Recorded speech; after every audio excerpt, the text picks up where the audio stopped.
Situation at present ಅಲ್ಲಿ ಹೇಗಿದೆ ಅನ್ನೋದನ್ನ ನೋಡೋಣ. ಸರೆಂಡರ್ ಕಾರ್ಡ್ ಅನ್ನ ತಗೊಂಡಿದ್ದೀನಿ. ಸರೆಂಡರ್ ಟು ಪ್ರಯರ್ ಅಂತ ಕೊಡ್ತಾ ಇದ್ದಾರೆ. ನೀವು ಪ್ರಯರಿನ ಕಡೆಗೆ ಹೆಚ್ಚು ಗಮನವನ್ನ ಕೊಡಿ, ಸ್ವಲ್ಪ ದೇವರ ಕಡೆಗೂ ಹೆಚ್ಚು ಗಮನವನ್ನ ಕೊಡ್ಬೇಕಾಗತ್ತೆ. ಯಾವಾಗ ನೀವು ದೇವರನ್ನ ತುಂಬಾ ಹೃದಯದಿಂದ ಪ್ರಾರ್ಥನೆಯನ್ನ ಮಾಡಿ ನನಗೆ ಸಹಾಯವನ್ನ ಮಾಡು ಅಂತ ಕೇಳ್ತಿರೋ, ಆಗ ಅದೆಲ್ಲ ಸಮಸ್ಯೆಗಳಿಂದ ನೀವು ಆಚೆ ಬರ್ತೀರಾ. ಮಾಡೋದ್ರಿಂದ, ದೇವರನ್ನ ನೀವು ಧ್ಯಾನ ಮಾಡೋದ್ರಿಂದ ನಿಮ್ಗೆ ಏನ್ ಸಿಗುತ್ತೆ, ಯಾವುದೇ ರೀತಿಯ ಗೊಂದಲಗಳಿಗೆ ಅಥವಾ ಯಾವುದೇ ರೀತಿಯ ಸಮಸ್ಯೆಗಳು ನಿಮ್ಮಲ್ಲಿ ಇದ್ರೂ ನಿಮ್ಮ ಲವ್ ಲೈಫಿನ ವಿಚಾರವಾಗಿ ನಿಮ್ಗೆ ಆನ್ಸರ್ಗಳು ಸಿಗುತ್ತೆ, ಮತ್ತೆ ಸಪೋರ್ಟ್ ಕೂಡ ನಿಮ್ಗೆ ದೇವ್ರ ಕಡೆಯಿಂದ ಸಿಗುತ್ತೆ ಅನ್ನುವಂತಹದ್ದು ನಿಮ್ಗೆ ಹೇಳ್ತಾ ಇದ್ದಾರೆ. ಅಟ್ ಪ್ರೆಸೆಂಟ್ ಅಲ್ಲಿ ಲವ್ ಸಿಚುಯೇಷನ್ ನಿಮ್ಗೆ ಬಾಟಮ್ ಆಫ್ ದ ಟಕ್ ಬಂದಿರುವಂತಹದ್ದು ರೆಫ್ಯೂಸಿಂಗ್ ಆಫರ್. ಯಾವುದೋ ಕೆಲವೊಂದು ನಿಮ್ಮ ಲವ್ ಲೈಫಿನ ವಿಚಾರವಾಗಿ ಆಫರ್ಗಳನ್ನ ರೆಫ್ಯೂಸ್ ಮಾಡ್ತಾ ಇರುವಂತಹದ್ದು ಅಥವಾ ಮಿಸ್ಡ್ ಆಪರ್ಚುನಿಟಿ ಅನ್ನುವಂತಹದ್ದು ರೆಪ್ರೆಸೆಂಟ್ ಆಗ್ತಾ ಇದೆ. ಯಾಕೋ ನೀವು ಮಿಸ್ ಮಾಡ್ಕೋತಾ ಇದ್ದೀರಾ ಕೆಲವೊಂದು ಆಫರ್ಸ್ ಗಳನ್ನ ಅನ್ನುವಂಥದ್ದು ರೆಪ್ರೆಸೆಂಟ್ ಆಗ್ತಾ ಇದೆ. ಏನೋ ಒಂದು ರೀತಿಯ ಧ್ಯಾನ ಮಾಡ್ತಾ ಇರುವಂತದ್ದು, ಚಿಂತೆಯನ್ನ ಮಾಡ್ತಾ ಇರುವಂತದ್ದು ರೆಪ್ರೆಸೆಂಟ್ ಆಗ್ತದೆ. ಪಾಸ್ಟಿನಲ್ಲಿ ನಿಮ್ಮ ಲವ್ ಲೈಫಿನ ವಿಚಾರವಾಗಿ ಒಂದು ನ್ಯೂ ಐಡಿಯಾ ಇತ್ತು, ಏನೋ ಒಂದು ರೀತಿಯ ಹೊಸ ಐಡಿಯಾಗಳನ್ನ ಮಾಡ್ಕೊಂಡಿದ್ರಿ. ಲವ್ ಲೈಫಿನ ವಿಚಾರವಾಗಿ ನಿಮ್ಮ ಆಪರ್ಚುನಿಟಿ ಕೂಡ ಚೆನ್ನಾಗಿಯೇ ಇತ್ತು. ಆದ್ರೆ ನಿಮ್ಮ ಲವ್ ಲೈಫಿನ ವಿಚಾರದಲ್ಲಿ ಕಿಂಗ್ ಆಫ್ ಸೋರ್ಟ್ಸ್, ನೀವೇನನ್ನ ನಿಮ್ಮ ಲವ್ ಲೈಫಿನ ವಿಚಾರವಾಗಿ ಏನನ್ನ ಎಕ್ಸ್ಪೆಕ್ಟ್ ಮಾಡಿದೀರಾ ಪಾಸ್ಟಿನಲ್ಲಿ ಅಂದ್ರೆ, ಲವ್ ಲೈಫಿನಲ್ಲಿ ಒಂದು ಕ್ಲಿಯರ್ ಇರಬೇಕು, ಕ್ಲಾರಿಟಿ ಇರಬೇಕು, ಮತ್ತೆ ಯಾವುದೇ ವಿಚಾರ ಕೂಡ ನಿಮ್ಮ ಲವ್ ಲೈಫಿನ ವಿಚಾರದಲ್ಲಿ ಮುಚ್ಚುಮರೆ ಅನ್ನೋದು ಇರಬಾರ್ದು. ಸ್ಪಷ್ಟವಾಗಿರ್ಬೇಕು, ಸ್ಪಷ್ಟವಾಗಿ ಹೇಳ್ಬೇಕು, ಏನ್ ಹೇಳ್ಬೇಕೋ ಅದು ಸ್ಪಷ್ಟವಾಗಿ ಹೇಳ್ಬೇಕು ಅನ್ನುವಂತಹದ್ದು ಎಕ್ಸ್ಪೆಕ್ಟ್ ಮಾಡುವಂತಹದ್ದು ಪ್ರೀತಿಯ ವಿಚಾರದಲ್ಲಿ. ಮತ್ತೆ ಕ್ಲಿಯರ್ ಆಗಿರ್ಬೇಕು. ಏನು ಅಂದ್ರೆ ನಿಮ್ಮ ಲವ್ ಲೈಫಿನಲ್ಲಿ ಒಂದು ಸ್ಟ್ರಾಂಗ್ ಆಗಿರ್ಬೇಕು, ಸ್ಟ್ರಾಂಗ್ ಬಾಂಡೇಜ್ ಇರಬೇಕು, ಮತ್ತೆ ಯಾವುದೇ ರೀತಿಯ ಚೈಲ್ಡಿಶ್ ಬಿಹೇವಿಯರ್ ಅನ್ನ ಮಾಡಬಾರ್ದು ಅನ್ನೋದು ಪಾಸ್ಟಿನಲ್ಲಿ ನೀವು ಎಕ್ಸ್ಪೆಕ್ಟ್ ಮಾಡಿರೋಂಥದ್ದು ರೆಪ್ರೆಸೆಂಟ್ ಆಗ್ತಾ ಇದೆ. ನೀವು ಅದೆಲ್ಲ ಎಕ್ಸ್ಪೆಕ್ಟ್ ಮಾಡಿದಾಗ ಯಾವಾಗ ನಿಮ್ಗೆ ಅದು ಸರಿ ಹೋಗಲ್ಲ ಅನಿಸ್ತೋ ಆಗ ನೀವು ಪ್ರೀತಿಯಿಂದ ಮುಂದೆ ಬಂದಿರುವಂತಹದ್ದು ಬಿಟ್ಟು ಮುಂದೆ ಬಂದಿರುವಂತಹದ್ದು ರೆಪ್ರೆಸೆಂಟ್ ಆಗ್ತದೆ.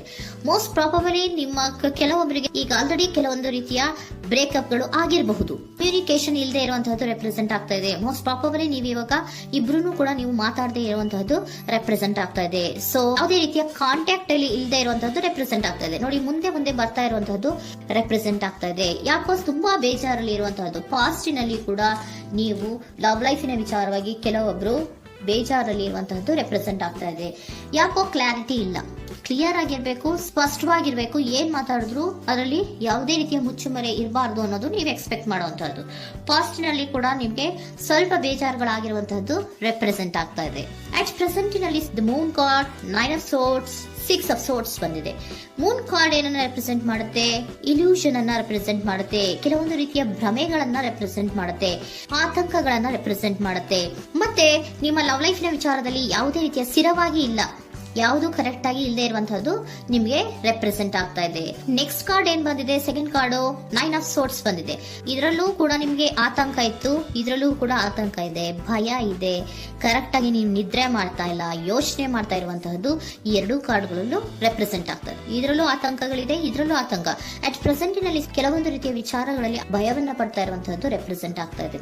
6 of swords, 6 of swords ಕೂಡ ಏನಾಗ್ತಾ ಇದೆ? ಮೂವಿಂಗ್ ಆನ್, ಮುಂದೆ ಹೋಗ್ತಾ ಇರುವಂತಹದ್ದು, ಬೇಜಾರಿಂದ ನೀವು ಮುಂದೆ ಹೋಗ್ತಾ ಇರುವಂತಹದ್ದು ರೆಪ್ರೆಸೆಂಟ್ ಆಗ್ತದೆ. ಅಟ್ ಪ್ರೆಸೆಂಟಿನಲ್ಲಿ ಯಾವುದೇ ರೀತಿಯ ಸಮಾಧಾನದಿಂದ ಇದ್ದಿರುವಂತಹದ್ದು ಈ ರೀಡಿಂಗ್ ಗಳಲ್ಲಿ ಕಾಣಿಸ್ತಾ ಇಲ್ಲ. ಓಕೆನಾ? ಟೇಕ್ ಇಟ್ ರೆಸೋನೇಟ್, ನಿಮ್ಗೆ ರೆಸೋನೇಟ್ ಆದ್ರೆ ಮಾತ್ರ ತಗೊಳ್ಳಿ. ನೆಕ್ಸ್ಟ್ ಕಾರ್ಡ್ ಇಮಿಡಿಯೇಟ್ ಫ್ಯೂಚರ್ ನ ಬಗ್ಗೆ ನೋಡೋದಾದ್ರೆ ನೈಟ್ ಆಫ್ ಸೋರ್ಸ್ ಬಂದಿದೆ. ಅಂದ್ರೆ ಈ ಕೆಲವು ಬೇಜಾರುಗಳಿಂದ ಏನ್ ಈ ಮೂವ್ ಆನ್ ಆಗ್ತಾ ಇದ್ದೀರಲ್ವಾ, ಕೆಲವೊಂದು ವಿಚಾರಗಳನ್ನ ಕ್ವಿಕ್ ಥಿಂಕಿಂಗ್ ಅನ್ನ ಮಾಡಿ ನೀವು ಮುಂದೆ ಬರುವಂತಹದ್ದು, ಕೆಲವೊಂದು ಆಕ್ಷನ್ಸ್ ಗಳನ್ನ ತಗೊಳ್ಳುವಂತಹದ್ದು ರೆಪ್ರೆಸೆಂಟ್ ಆಗ್ತಾ ಇದೆ. ನಿಮ್ಮ ಲವ್ ಲೈಫಿನ ವಿಚಾರವಾಗಿ ಕ್ವಿಕ್ ಥಿಂಕಿಂಗ್ ಅನ್ನ ಮಾಡಿ ಏನ್ ಮಾಡ್ಬೇಕು, ಹೇಗ್ ಮಾಡ್ಬೇಕು ಅಂತ ಕ್ವಿಕ್ ಥಿಂಕ್ ಅನ್ನ ಮಾಡಿ ನೀವು ಮುಂದೆ ಬರುವಂತಹದ್ದು, ಮತ್ತೆ ಕೆಲವೊಂದು ರೀತಿಯ ಆಕ್ಷನ್ ಗಳನ್ನ ತಗೋತಾ ಇರುವಂತಹದ್ದು ರೆಪ್ರೆಸೆಂಟ್ ಆಗ್ತಾ ಇದೆ. ಕ್ವೀನ್ ಆಫ್ ಕಪ್ ಏನನ್ನ ರೆಪ್ರೆಸೆಂಟ್ ಮಾಡುತ್ತೆ? ಬಹಳ ಕೇರಿಂಗ್ ಅನ್ನ ರೆಪ್ರೆಸೆಂಟ್ ಮಾಡುತ್ತೆ. ಏನಿರ್ಬೇಕು ಲವ್ ಲೈಫಿನ ವಿಚಾರದಲ್ಲಿ? ನೋಡಿ, ನೀವು ನೋಡ್ತಾ ಇರೋದು ಹೇಗ್ ನೋಡ್ತಾ ಇದ್ದೀರಾ? ನಿಮ್ಮ ಲವ್ ಲೈಫಿನ ವಿಚಾರದಲ್ಲಿ ಏನಿರ್ಬೇಕು ಅಂತ ಎಕ್ಸ್ಪೆಕ್ಟ್ ಮಾಡ್ತೀರಾ?